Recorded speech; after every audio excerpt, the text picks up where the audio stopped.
Hello everyone, welcome back to our channel. तो guys, आज हम साइकेट्रिक वन शॉट सीरीज़ में यूनिट फर्स्ट, जो कि इंट्रोडक्शन है इस यूनिट का नेम, और ये आपकी इम्पोर्टेंट यूनिट रहने वाली है सिक्स सेम के अंदर। तो देखो, फिफ्थ और सिक्स सेम का आपका वही है। मैं यूनिट फर्स्ट बोल रही हूँ तो इस चीज़ में कंफ्यूज मत होना, क्योंकि पहले मैं साइकेट्रिक फर्स्ट कराऊंगी, फिर साइकेट्रिक सेकंड, तो है आपका पूरा कंबाइंड सब्जेक्ट ही वो, ठीक है, साइकेट्रिक ही है। तो यूनिट फर्स्ट हमारी आज रहने वाली है, और ये आपकी इम्पोर्टेंट यूनिट इसलिए भी है, हर सब्जेक्ट के अंदर इंट्रोडक्शन वाला पार्ट बहुत ज़्यादा इम्पोर्टेंट है सभी यूनिवर्सिटीज़ के लिए। तो इस वीडियो में आपका पूरा रिवीजन हो जाएगा और आपको अच्छे से समझ भी आएगा। तो देखिए, अब हम अपने जो मेरे हैंड रिटन नोट्स हैं उनसे मैं आपको अच्छे से क्लियर कर दूँगी पूरी यूनिट। तो चलिए अब स्टार्ट करते हैं। यूनिट फर्स्ट बिल्कुल आपके अकॉर्डिंग टू आईएनसी सिलेबस है और सभी यूनिवर्सिटी के लिए है। हमारा फर्स्ट टॉपिक आता है perspectives of mental health and mental health nursing. पहले हमारे इसके अंदर हेडिंग है मेंटल हेल्थ। मेंटल हेल्थ हमारा होता क्या है? Mental health is an adjustment of human beings to the world and to each other with the maximum of effectiveness and happiness, by Karl Menninger 1893। तो देखो, ये जो आपकी डेफिनेशन थी ना मेंटल हेल्थ की, ये आपकी कार्ल मैनेजर ने दी थी, जो कि आपकी 1893 में दी थी। और क्या कहा था इन्होंने कि मेंटल हेल्थ हमारा एक एडजस्टमेंट है ह्यूमन बींग का, जो कि टू द वर्ल्ड है एंड टू ईच अदर है with the maximum of effectiveness and happiness को लेके, ठीक है। सेकेंड डेफिनेशन जो हमारी WHO ने दी थी 1950 में, वो मैं आपको बता रही हूँ। देखो, ये तीन डेफिनेशन मैं आपको बता दूँगी, आपकी मर्ज़ी, आप दो याद रखो या एक याद रखो, ठीक है। वैसे मेरे अकॉर्डिंग तो दो याद रखनी चाहिए एग्जाम पॉइंट ऑफ व्यू से, ठीक है। सेकेंड डेफिनेशन हमारी जो WHO ने दी थी 1950 में, पहले अब हम वो देख लेते हैं। The capacity of an individual to form harmonious relationship with others and to participate in or contribute constructively to changes in social environment। देखो, जो हमारी कैपेसिटी होती है ऑफ एन इंडिविजुअल ई टू फॉर्म हारमोनियस रिलेशनशिप, यानी कि with others, to participate in और contribute constructively, ठीक है।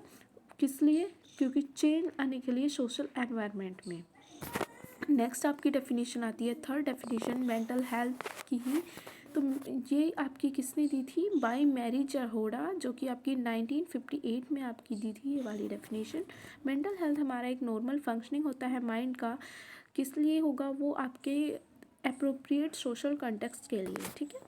नेक्स्ट हमारा क्राइटेरिया क्या होता है मेंटल हेल्थ का? देखो, जो आपका मेंटली हेल्दी पर्सन जो होता है ना, तो उसकी आपकी मेंटल हेल्थ देखने के लिए आपका कोई क्राइटेरिया तो होता ही है। तो वो वाला क्राइटेरिया हम यहाँ पे डिस्कस करेंगे कि पर्सन मेंटली हेल्थ उसकी बिल्कुल प्रॉपर ठीक है या नहीं है। तो यहाँ पे आपका क्राइटेरिया ये रहने वाला है, अगर पर्सन ठीक है बिल्कुल, तो उसका फर्स्ट ये चेक करेंगे आप, एबिलिटी टू एक्सेप्ट सेल्फ, कि पर्सन खुद की एबिलिटी जो है उसको एक्सेप्ट कर पा रहा है या नहीं खुद से। सेकेंड, आपका पॉजिटिव सेल्फ रेस्पेक्ट, उस पर्सन की पॉजिटिवली सेल्फ रेस्पेक्ट वो देख रहा है या नहीं, ठीक। थर्ड, आपका सोशल एक्सेप्टेंस, कि वो सोशली एक्सेप्ट कर पा रहा है नहीं पर्सन। फोर्थ आपका आता है ability to fulfil life task, वो पर्सन खुद की एबिलिटी जो आपकी फुलफिल लाइफ टास्क को पूरी करने के लिए होती है, वो चीज़ कर पा रहा है नहीं फुलफिल, ये चीज़ उसकी हो रही है नहीं, ठीक है। यहाँ पे वो चीज़ हो रही है, क्योंकि वो मेंटल हेल्थ का आपका क्राइटेरिया हम यहाँ पे देख रहे हैं, ठीक है। फिफ्थ, आपका capacity to feel right towards other, इस जो आपका मेंटल हेल्दी जो पर्सन होगा, हेल्दी जो पर्सन होगा, वो मेंटली हेल्दी है, उस चीज़ को देखने के लिए ये भी देखेंगे कि उस पर्सन के अंदर ये कैपेसिटी भी होनी चाहिए कि वो फील कर पा रहा है या नहीं किसी के अंदर जो आपका राइट होगा टुवार्ड्स अदर को लेके भी, ठीक। सिक्स्थ आपका पॉइंट आता है कि एडिक्वेट कॉन्टैक्ट विद रियलिटी, वो कांटेक्ट कर पा रहा है रियलिटी के लेके अच्छे से। सेवन्थ आपका है control of thoughts and imagination, यहाँ पे आपका जो पर्सन की थॉट्स और इमेजिनेशन है उनको कंट्रोल कर पा रहा है या नहीं। एट्थ आपका है एफिशिएंसी इन वर्क और प्ले, उसकी एफिशिएंसी है वर्क और प्ले करने के लिए। नाइन्थ आपका हेल्दी इमोशनल लाइफ, ये भी आप वहाँ पे चेक करेंगे। देखो, आपका जैसे क्राइटेरिया आप ये मान लीजिए, हम क्राइटेरिया जो देख रहे हैं ना, असेसमेंट की तरह से ले सकते हैं आप इसको, ठीक है। नेक्स्ट हमारा आता है इंडिकेटर्स ऑफ मेंटल हेल्थ। देखो हम मेंटल हेल्थ के बारे में ही पढ़ रहे हैं, तो पहले हम मेंटल हेल्थ के ही सारे टॉपिक्स मैं आपको बता रही हूँ। मेंटल हेल्थ जो आपकी हेडिंग है इसमें देखो काफ़ी सारा सिलेबस में क्या दे देते हैं कि देखो ये हेडिंग दिया था आपका perspectives of mental health and MHN, ठीक है। तो इसके अंदर ये नहीं है कि सिलेबस में भी आईएनसी ये मेंशन नहीं करती कि डेफिनेशन और आपके इंडिकेटर्स, आपके कॉन्सेप्ट, क्या क्या चीज़ आपकी आती है इसके अंदर, वो हमको खुद से ही लिखनी होती है, क्योंकि एग्जामिनर का कुछ भरोसा नहीं होता। एग्जामिनर ने मेंटल हेल्थ पे ही अगर आपको लॉन्ग क्वेश्चन दे दिया तो आपको सारी चीज़ें इंक्लूड करनी पड़ेगी कि उसके इंडिकेटर्स क्या होते हैं, साइन क्या होते हैं, मेंटल हेल्थ कॉन्टिनम क्या होता है, एस्पेक्ट्स क्या होता है, आपके कॉम्पोनेंट क्राइटेरिया, ये सब चीज़ें, ठीक है। नेक्स्ट आपकी चलिए अब हम पढ़ते हैं अपना इंडिकेटर्स ऑफ मेंटल हेल्थ।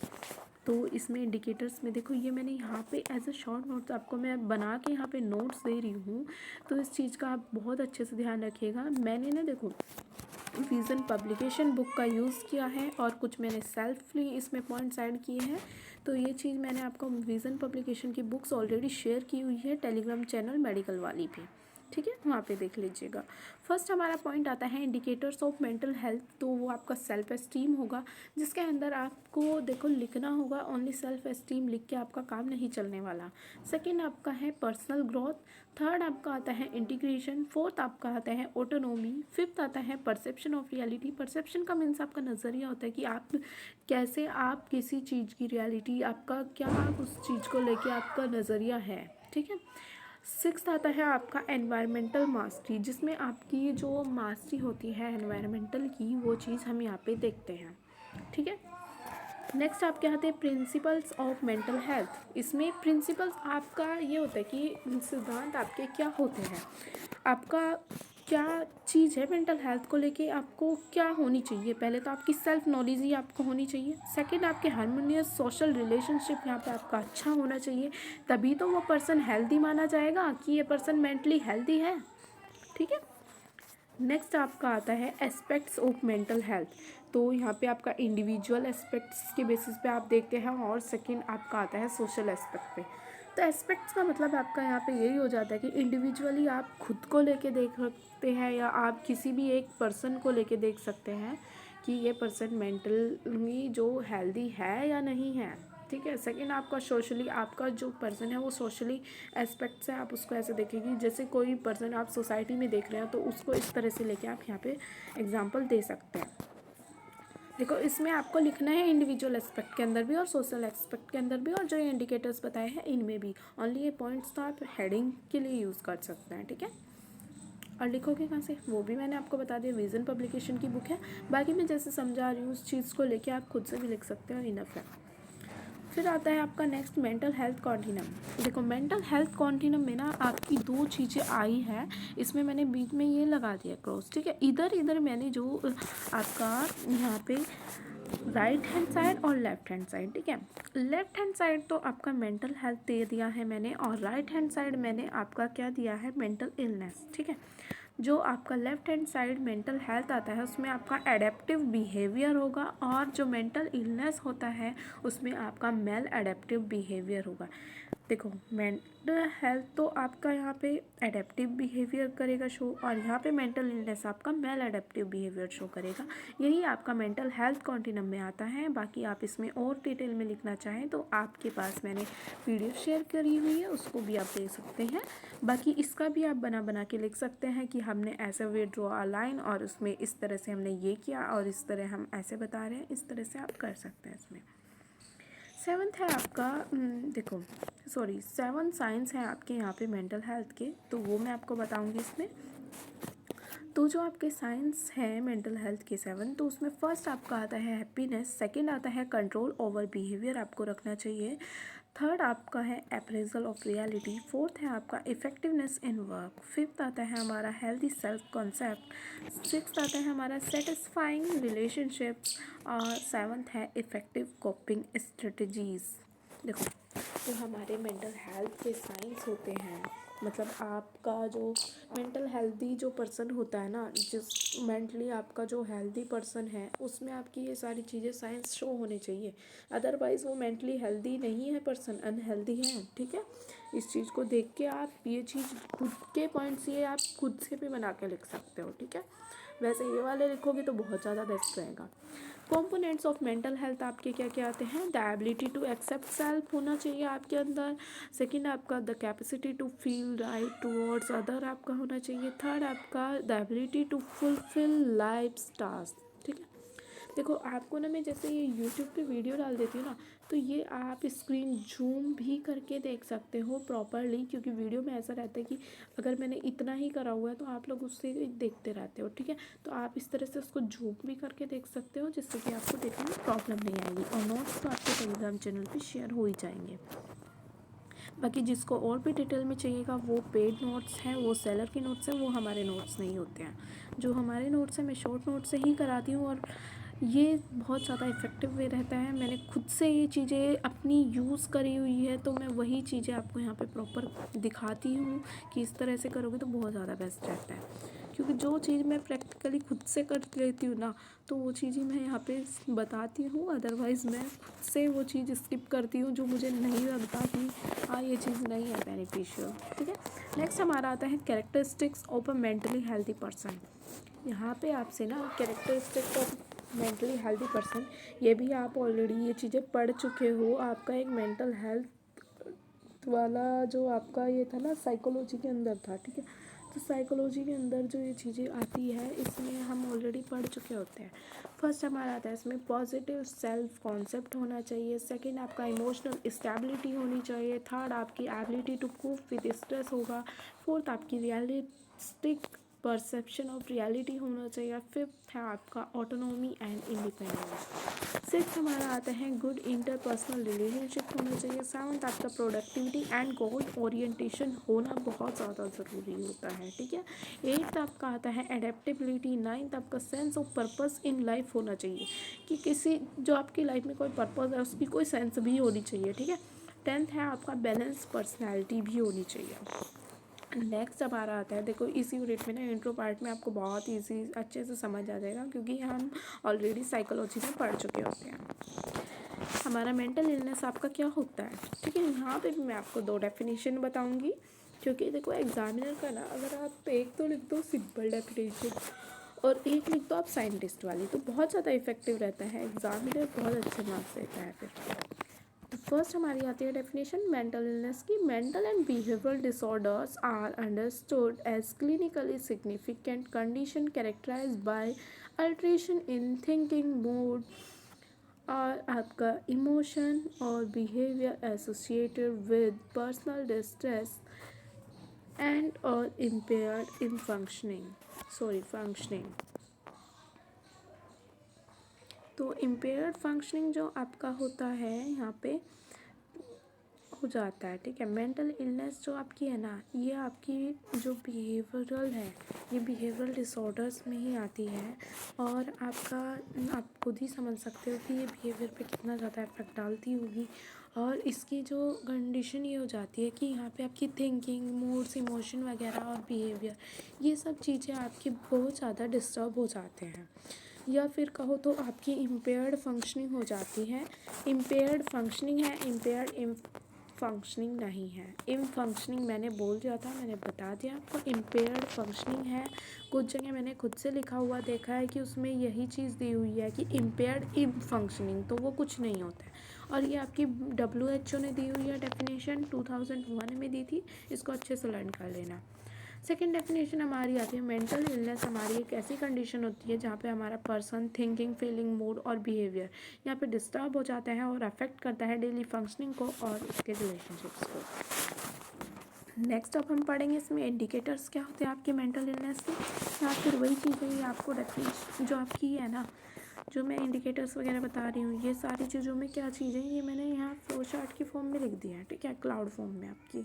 तो क्लाउड फॉर्म में मैंने यहाँ पे लिख दिया, आपको ऐसे ही लिखना है एग्जाम में। नेक्स्ट आप हेडिंग डालोगे, डिस्टर्बेंस थिंकिंग हो जाती है। सेकंड आपकी इमोशनल डिस्टर्बेंस हो जाता है। थर्ड आपका बिहेवियरल चेंज आ जाता है। फोर्थ आपके पुअर सोशल इंटरेक्शन होता है। फिफ्थ आपका इम्पेयर डेली फंक्शन होता है। सिक्स्थ आपका डिस्टॉर्ट परसेप्शन हो जाता है। सेवन्थ आपका sleep and appetite change. Eighth poor judgment and insight होने लगता है। नाइन्थ आपका सब्सटेंस अब्यूज़, इसमें सब्सटेंस अब्यूज़ का मैं एक चीज़ और बता दूँ, जो अल्कोहल वगैरह अब्यूज़ करते हैं, स्मोकिंग करते हैं, ये सारी चीज़ें आती हैं इसमें। फिर आपका आता है 10th पॉइंट, सुसाइडल थॉट्स आने लगते हैं, फिर अपने आप को हार्म करना, यानी कि सेल्फ हार्म करने लगता है पर्सन। तो यहाँ पे मेंटल इलनेस का आपके इंडिकेटर्स आते हैं ये, ठीक है। तो इसमें ये ना आप हेडिंग बना के लिखोगे डिस्टर्ब थिंकिंग, ठीक है। आप क्या लिखोगे इसके अंदर कि कोई पर्सन मेंटली इल है तो उसकी थिंकिंग डिस्टर्ब हो गई है, और उसके बाद कोई भी एग्जांपल देके आप यहाँ पे लिख सकते हैं। बाकी मैं एक बार बताऊँ, ये मैंने खुद से जैसे शॉर्ट नोट्स प्रिपेयर करे हुए हैं, उसमें आप यहाँ पे आपकी जो विज़न पब्लिकेशन की बुक है, या फिर आप ChatGPT या गूगल का यूज़ करके आप खुद से भी इस चीज़ को और भी ज़्यादा अच्छे से कर सकते हैं। बट इतना इनफ है, मैं बता दे रही हूँ। बहुत सिंपल सा वर्ड है कि डिस्टर्ब थिंकिंग, यहाँ पे थिंकिंग डिस्टर्ब हो गई है ना। जब आपका पर्सन जो मेंटली हेल्दी नहीं है, अनहेल्दी है, तो उस चीज़ का आप सिंपल सा आप लिख सकते हो बना के। नेक्स्ट आते हैं आपके, पहले मैं आपको ये बता दे रही हूँ, आपकी जो साइन एंड सिम्टम्स हैं मेंटल इलनेस के, ये देख लेते हैं, फिर हम देखेंगे वार्निंग साइंस। तो हमारा फर्स्ट आता है चेंज इन बिहेवियर, आ जाता है आपका साइन एंड सिम्टम्स के अंदर। सेकंड आपका परसिस्टेंट एंजाइटी हो जाएगा यहाँ पे। थर्ड आपकी डिस्टर्ब हो जाएगी थिंकिंग।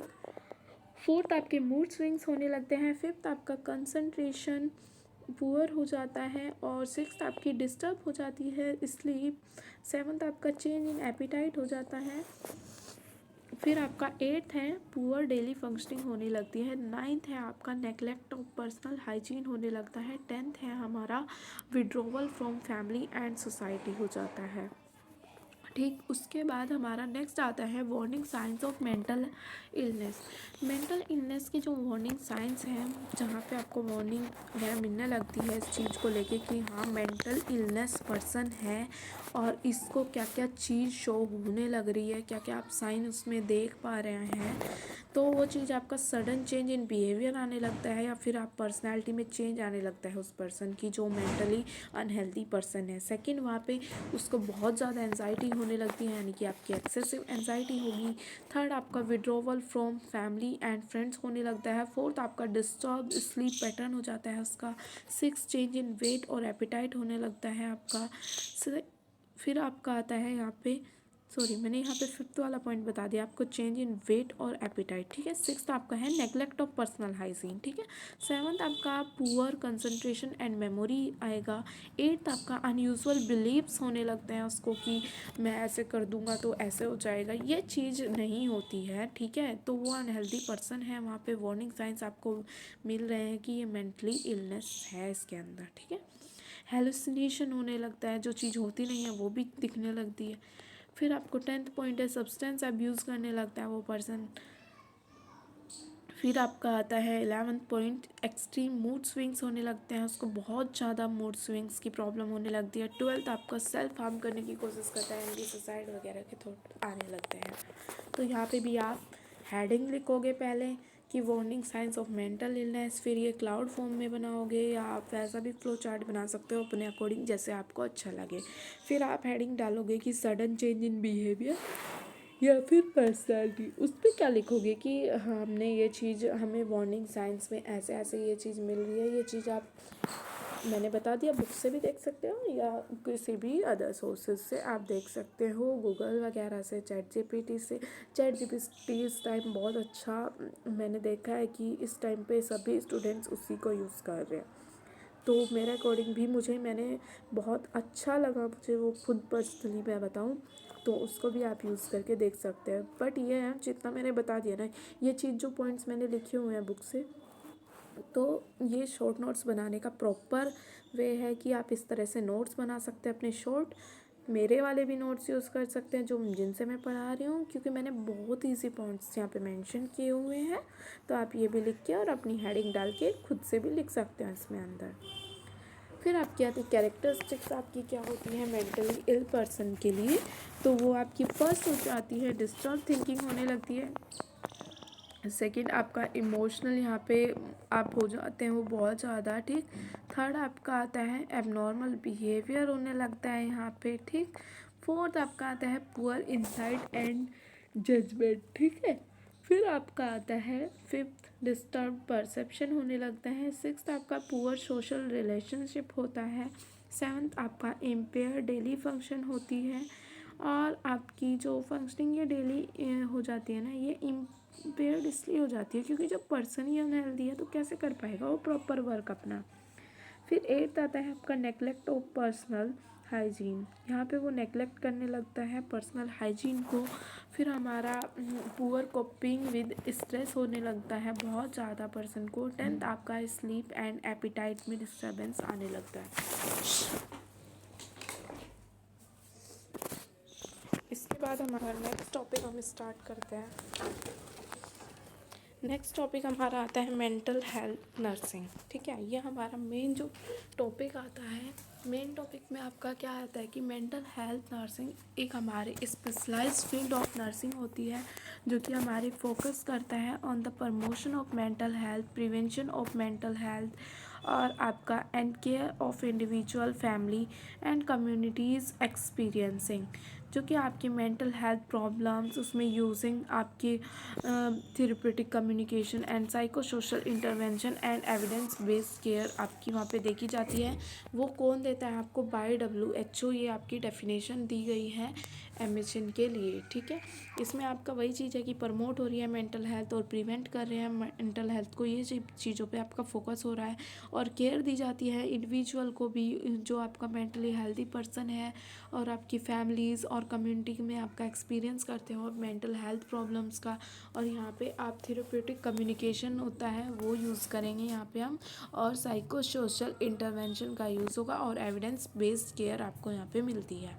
ठीक है, तो ये आपकी किसने दी थी डेफिनेशन? WHO ने। सेकंड डेफिनेशन वही चीज़ है, सिंपल डेफिनेशन भी एक बताती है और एक साइंटिस्ट वगैरह की, और या फिर WHO के थ्रू। सेकंड है हमारी MHN, हमारी एक ब्रांच होती है नर्सिंग की जो कि हमारी डील करती है केयर एंड ट्रीटमेंट से, जो कि आपके पीपल होते हैं having mental and emotional problems. Evolution of mental health services treatment and nursing practices. इसमें आपका early evolution of mental health services, देखो ये इवोल्यूशन वगैरह ना ठीक है पढ़ लेने चाहिए बट इतना एग्ज़ाम में नहीं पूछे जाते हैं।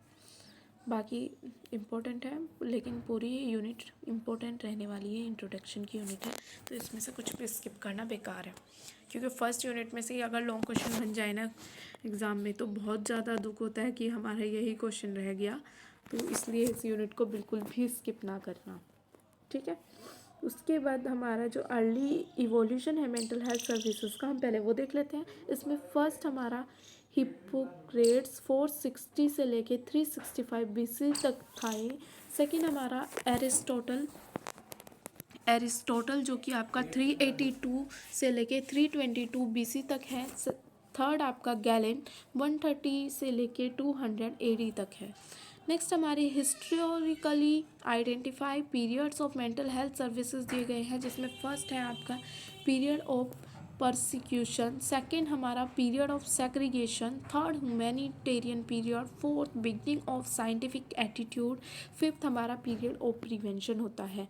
Evolution of mental health nursing practice आती है हमारी नेक्स्ट हेडिंग इसके अंदर, तो उसमें phase 1, phase second, phase third, phase fourth, phase fifth. ठीक है, इसमें हमारे 5 फेजेस दिए गए हैं evolution of mental health nursing practice के लिए। तो फर्स्ट फेज़ में हमारा क्या दिखाया गया है? Emergence of psychiatric mental health nursing, जो हमारा ये 1773 से लेके 1883 तक हुआ था। फेज सेकंड में हमारा development of the work role of the psychiatric nurse दिखाया गया है, जो कि आपका 1882 से लेके 1914 तक दिखाया, 1882 से लेके 1940 तक। ठीक है, थर्ड फेज़ के अंदर आपका development of under graduate psychiatric nursing education show किया गया, जिसमें आपका 1915 से लेके 1935 तक हुआ ये। फेज़ फोर्थ आपका जो होता है वो development of graduate psychiatric nursing education के लिए हुआ, जो कि आपका 1936 से लेके 1945 तक हुआ। ठीक है, फिर हमारा आता है फेज़ फिफ्थ, जिसमें आपका development of consultation and research in psychiatric nursing practice हुआ, जिसमें आपका 1946 से लेके 1990 तक हुआ। ठीक है, नेक्स्ट हमारे आते हैं पेप्लाउज आइडेंटिफाइड रोल ऑफ नर्स। ठीक है, रोल ऑफ नर्स यहाँ पे पेप्लाउज ने दिए थे, ये आपको याद रखने हैं या अलग से भी पूछे जा सकता है एग्जाम के अंदर। फर्स्ट आपका रिसोर्स पर्सन, सेकंड आपका टीचर, थर्ड आपका लीडर, फोर्थ आपके सरोगेट पेरेंट, फिफ्थ आपका काउंसलर, सिक्स्थ आपका केयर प्रोवाइडर। तो ये सारे आपके पेप्लाउज रोल्स ऑफ अ नर्स हैं, इसके अंदर भी आपको लिखना है। ठीक है, मैंने बता दिया पहले कि आप ये इस चीज़ में नहीं रह सकते हो कि मैंने जो चीज़ ये बोल दिया। देखो मैं समझाती हूँ सारी चीज़ें, ये जो मीनिंग है ये बहुत ईजी है। केयर प्रोवाइडर में आप क्या ही लिखोगे कि नर्स केयर प्रोवाइड कर रही है to the mental healthy person. ठीक है, मेंटली अनहेल्दी पर्सन, ठीक, हेल्दी नहीं, मेंटल अनहेल्दी पर्सन को करेगी। ठीक, इस चीज़ को आपको बस यही लिखना है, इनमें ज़्यादा चीज़ें नहीं लिखनी होती है। एज अ टीचर वो समझा रही है, फैमिली को गाइड कर रही है, या पेशेंट देखो यहाँ पे मेंटली एबनॉर्मल ही पेशेंट है वो। ठीक है, वो नहीं है कि वो नॉर्मली बिहेव कर रहा है, तो इससे अच्छा कि फैमिली को गाइड करेगी तो वो एज अ टीचर ही गाइड करेगी। ठीक है, नर्स जो आपके पेप्लाव आइडेंटिफाइड रोल्स थे उसमें आप ये सारी चीज़ें आप खुद से लिख सकते हो। एज अ लीडर वहाँ पे वर्क कर रही है हॉस्पिटल में, तो इस तरह से। तो हमारे नेक्स्ट जो आता है मेंटल हेल्थ टीम आती है। मेंटल हेल्थ आपकी जो टीम है इसको हम मल्टी डिसिप्लिनरी टीम भी बोलते हैं। तो इसकी डेफिनेशन देख लेते हैं हम। A person who is suffering from mental illness can seek professional help from many sources. The professionals who can involve in the mental health team for the care of somebody with mental illness. जो यहाँ पे एक person होता है जो कि सफ़र होता है मेंटल इलनेस से, जो कि हमारा कैन सीक प्रोफेशनल हेल्प, उसको ना नीड होती है आपकी प्रोफेशनल हेल्प की, मतलब एक नर्स की या डॉक्टर की, फ्रॉम मैनी सोर्सेज, काफ़ी सारे सोर्सेज के। और जो आपकी the professional who can be involve in the mental health team, उसमें आपकी एक मेंटल हेल्थ टीम भी होती है जो कि आपके प्रोफेशनल्स होते हैं for the care of somebody with the mental illness, जिसको मेंटल इलनेस की यहाँ पे प्रॉब्लम हो रही है। ठीक है, सेकेंड डेफिनेशन आपकी आती है, mental health team is a group of health professional who work together to assist, treat and support people with mental health problems. देखो जो ये आपकी मेंटल हेल्थ टीम है ना, ये हमारी ग्रुप ऑफ हेल्थ प्रोफेशनल्स का होता है जो कि आपकी वर्क करती है टुगेदर टू एसेस करने के लिए, पेशेंट का असेसमेंट करने के लिए, यानी कि ट्रीटमेंट करने के लिए और सपोर्ट करने के लिए पीपल को जो कि आपकी मेंटल हेल्थ प्रॉब्लम से सफ़र कर रहे हैं। ठीक है, नेक्स्ट हमारी मेंटल हेल्थ टीम के जो मेंबर्स हैं वो चीज़ें भी मैंने यहाँ पे शो की है आपको। देखो मैं आपको सीरियसली बता रही हूँ क्योंकि शॉर्ट नोट्स मेरे ऐसे हैं, अगर आप इनको भी, मैं जो रिवीजन आपको करा रही हूँ यहाँ पे, मैं आपको रिवीजन क्या, मैं तो वन शॉट लेक्चर ही बना के आपको पूरा ऐसा बता देती हूँ कि आप पूरा खुद से भी लिखोगे ना, आप आराम से पास हो जाओगे और बहुत अच्छे मार्क्स भी आ जाएंगे। तो इस चीज़ की टेंशन मत लिया करो कि ये शॉर्ट नोट्स इनफ है, कि शॉर्ट नोट्स आपके मोर देन इनफ है, क्योंकि मैं ऐसे शॉर्ट नोट्स बनाती हूँ कि आप अगर ये भी लिख के आओगे ना तो आराम से पास हो जाओगे। ठीक है, और वो खुद से आपको इतना पता होता है कि हमें क्या क्या चीज़ लिखनी होगी। ठीक है, और वो मैं बताती रहती हूँ बीच में कि इस तरह से आप यहाँ पे चेंज कर सकते हैं। मेंटल हेल्थ टीम में आपकी क्या क्या चीज़ आती है, तो देखिए क्या क्या इन्वॉल्व हुए हैं। फर्स्ट आपका साइकेट्रिस्ट जो कि आपकी qualified MBBS and MD in psychiatry होता है। और आपका सेकंड क्लिनिकल साइकोलॉजिस्ट होते हैं इसके अंदर मेंटल हेल्थ टीम के, जो कि आपकी पीजी डिग्री होता है उनके अंदर, और आपकी क्लिनिकल साइकोलॉजी होता है उनमें। ठीक है, पीजी डिग्री होते हैं जो क्लिनिकल साइकोलॉजिस्ट यहाँ पे होते हैं, और फिर साइकेट्रिक नर्स जो होती है ना वो डिप्लोमा होता है उनके पास, या फिर डिग्री होती है नर्सिंग में जो कि जीएनएम, बीएससी, एमएससी नर्सिंग और आपकी पीएचडी। ठीक है, तो नेक्स्ट हमारा आता है ऑक्यूपेशनल थेरेपिस्ट, जिसमें आपका ओटीज़ वगैरह आता है, जो आपकी बैचलर और आपकी मास्टर डिग्री इन ओटी होता है। ठीक है, नेक्स्ट हमारी आती है साइकेट्रिक सोशल वर्कर्स, जिसमें आपका बैचलर या फिर आपकी master degree in social work होती है। ठीक है, नेक्स्ट हमारा आता है साइकोथेरेपिस्ट, जो कि आपकी बैचलर और मास्टर डिग्री होती है इन साइकोथेरेपी में। नेक्स्ट हमारा आता है काउंसलर्स में आपका डिप्लोमा या फिर डिग्री होता है इन साइकोलॉजी और काउंसलिंग आपका। ठीक है, नेक्स्ट हमारा आता है nature of mental health nursing.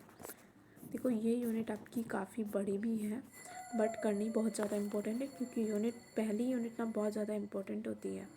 ठीक है, फर्स्ट हमारा क्या पॉइंट आता है आपका, मैंने पॉइंट्स ना देखो जितने हो सकते हैं ना उतने इजी पॉइंट्स मैं लिख देती हूँ, और आप ये पूरे पॉइंट्स की जो आपको अंदर की और भी ज़्यादा थ्योरी चाहिए डिटेल में, तो आप विज़न पब्लिकेशन से देख सकते हैं। ठीक है, क्योंकि विज़न पब्लिकेशन बुक बहुत अच्छी लगी मुझे खुद से भी, क्योंकि साइकेट्रिक उससे ना बहुत अच्छे से आप सेल्फ स्टडी कर सकते हैं, या फिर आप आर श्रीवानी से भी पढ़ सकते हैं। आर श्रीवानी साइकोलॉजी में हम ऑलरेडी पढ़ चुके होते हैं, तो फिर साइकेट्रिक पे कोई प्रॉब्लम नहीं आती है उस चीज़ से लेके। तो आर श्रीवानी हुई आपकी, और आपका विज़न पब्लिकेशन हुआ, या फिर आपकी ठाकुर पब्लिकेशन हुई। इनसे आप देख सकते हैं थ्योरी और भी ज़्यादा डिटेल में। बट ये मैंने पॉइंट्स जो लिखे हैं, इनमें ना आपको खुद से आप लिख सकते हो, इतने कैपेबल आप खुद भी हो कि आप खुद से लिख पाओगे इनको पॉइंट्स को। फर्स्ट आपका स्पेशलाइज फील्ड नर्सिंग है, सेकंड आपकी आर्ट एंड साइंस आता है, थर्ड कंटिन्यूम ऑफ केयर आता है, फोर्थ हमारा थेरेप्यूटिक कम्युनिकेशन आता है, फिफ्थ हमारा फिजिकल एंड बायोलॉजिकल इंटरवेंशन आता है, सिक्स्थ हमारा साइको सोशल इंटरवेंशन आता है, सेवन्थ हमारा स्पिरिचुअल इंटरवेंशन आता है, एट्थ हमारा थेरेप्यूटिक रिलेशनशिप आता है, नाइन्थ हमारा एम्पैथेटिक नर्सिंग आता है, टेंथ हमारा इंडिविजुअलिटी आता है, 11th हमारा आता है सपोर्टिव केयर, 12th आता है हमारा जेन्युइननेस, 13 हमारा रेस्पेक्ट आता है, 14 हमारा आता है कॉन्क्रीटनेस, 15 हमारा आता है इमीडिएसी, 16 हमारा आता है एडवोकेसी, 17 हमारा आता है लीगल एंड एथिकल पैरामीटर्स। तो देखो ये सारे पॉइंट्स आप नेचर में इंक्लूड कर सकते हैं मेंटल हेल्थ नर्सिंग के लिए। नेक्स्ट हमारा टॉपिक आता है आपके स्कोप्स क्या होते हैं मेंटल हेल्थ नर्सिंग को। ठीक है, ये आपका पूरा कंप्लीट टॉपिक्स भी आ जाता है। जैसे आपका एग्ज़ाम में ये पूछ लिया कि define mental health nursing and right it's scopes. ठीक है, और फिर बाद में उसके principles of mental health nursing वगैरह पूछ लिया, या कैरेक्टरिस्टिक्स ऑफ मेंटल हेल्थ पूछ लिया। इस तरह से आपके क्वेश्चन बन सकता है। ठीक है, इसमें ना स्कोप्स के जो आपके मेंटल हेल्थ नर्सिंग के स्कोप्स है ना, इसमें भी आपको 3 तरह के आपके ये रोल्स में दिए हुए हैं। तो उसमें आप कैसे लिखोगे, फर्स्ट आपका बेसिक्स में, और सेकंड आपका एक्सपेंडेड में, थर्ड आपका एक्सटेंडेड में। ठीक है, तो आपका बेसिक में मैं पहले बताऊंगी आपकी पेशेंट केयर, सेकंड आपकी एजुकेशन एंड सुपरविज़न, थर्ड आपका वार्ड मैनेजमेंट आपका होना चाहिए, फिर आपका आता है फोर्थ IPR एंड कम्युनिकेशन। ठीक है, नेक्स्ट हमारा रोल इन अदर्स, फिर से नेक्स्ट हमारा आता है थेरेपीज़, जिसमें आपकी pharmacological, psychological, social and physical therapies होता है। सेकंड हमारा आता है एक्सपेंडेड रोल्स, इसके अंदर हम देखेंगे, इसमें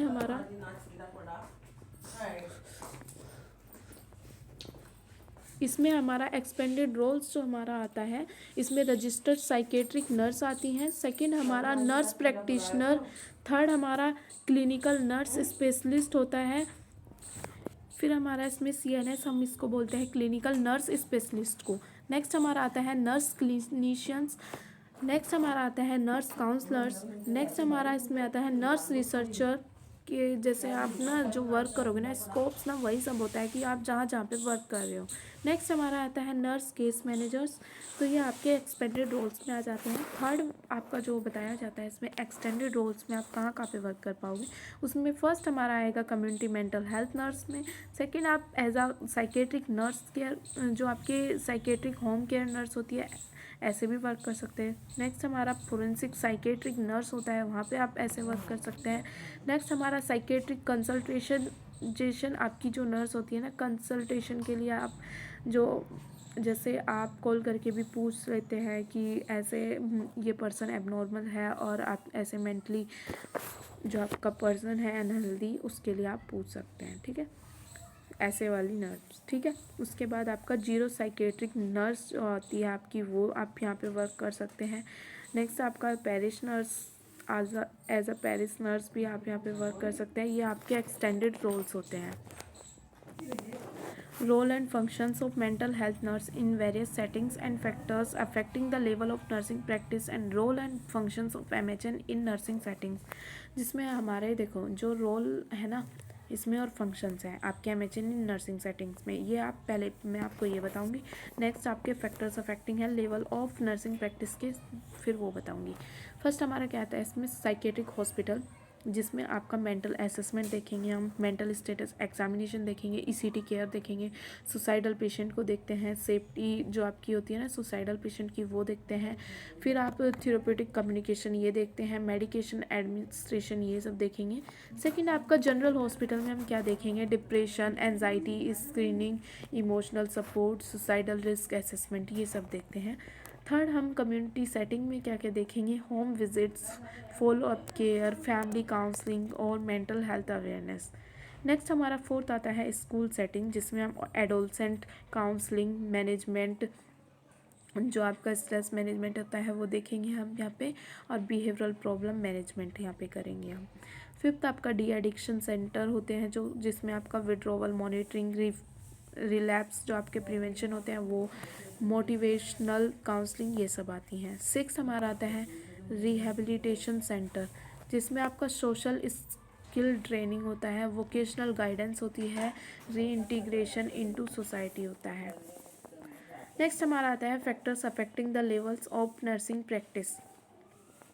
नर्सिंग प्रैक्टिस के जो आपके लेवल्स हैं वो सब चीज़ें आती हैं नर्स प्रैक्टिस एक्ट्स लॉ, ठीक है। सेकंड हमारा प्रोफेशनल प्रैक्टिस जो हमारा आता है इसमें। Third educational qualification and experience. देखो जो ये फैक्टर अफेक्टिंग है ना, यहाँ पे एक चीज़ और मैं बता दे रही हूँ, यहाँ पे मैंने ये लिख दिए आपके 5 पॉइंट है, 5 के 5 आपको याद रखने पड़ेंगे। देखो क्योंकि ज़्यादा पॉइंट्स मैंने यहाँ पे लिखे नहीं हैं, कभी ये सोचो, मैं खुद ये देख रही थी अब नोट्स में कि मैंने 5 ही पॉइंट्स इसमें लिखे हैं, तो आप इनको बिल्कुल भी स्किप नहीं करोगे, ठीक है।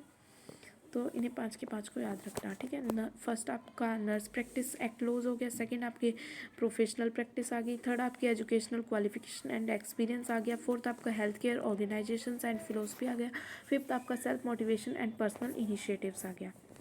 लास्ट टॉपिक की अब हम बात करते हैं concept of normal and abnormal behaviour, ठीक है। आप नॉर्मल बिहेवियर है वो आप ऐसे क्या ऐसा ही लर्न करोगे, और एबनॉर्मल बिहेवियर में आप 4 डेज से लर्न रख सकते हैं, ये आपकी ट्रिक है, ठीक है। नॉर्मल बिहेवियर आपका सोशली एक्सेप्टेबल होता है, सेकंड आपका फ्लेक्सिबल थिंकिंग होती है इसमें, थर्ड इमोशनल कंट्रोल होता है, फोर्थ हमारा रियलिटी ओरिएंटेड होता है। एबनॉर्मल बिहेवियर में जो आपकी 4 डीज हैं यहाँ से आप लर्न रख सकते हैं। इसमें फर्स्ट आपका आता है डेवियंस, सेकंड आपकी डिस्ट्रेस, थर्ड आपका डिसफंक्शन, फोर्थ आपका डेंजर। 4 डेज से मतलब आपका यही होता है डेविएंस, डिस्ट्रेस, डिसफंक्शन एंड डेंजर, ठीक है। तो आई होप आपको ये कंप्लीट यूनिट क्लियर हो गई होगी, और आपका पूरा वन शॉट में मैंने ये कंप्लीट इंपॉर्टेंट यूनिट कवर करा दी है। साइकेट्रिक का आपका वन शॉट पूरा कंप्लीट हो गया है यूनिट फर्स्ट के लिए। आई होप आपको वीडियो अच्छी लगे, और अपने फ्रेंड्स के साथ सभी शेयर कर दीजिएगा, और आने वाले लेक्चर्स के लिए चैनल को सब्सक्राइब कर देना। Thank you.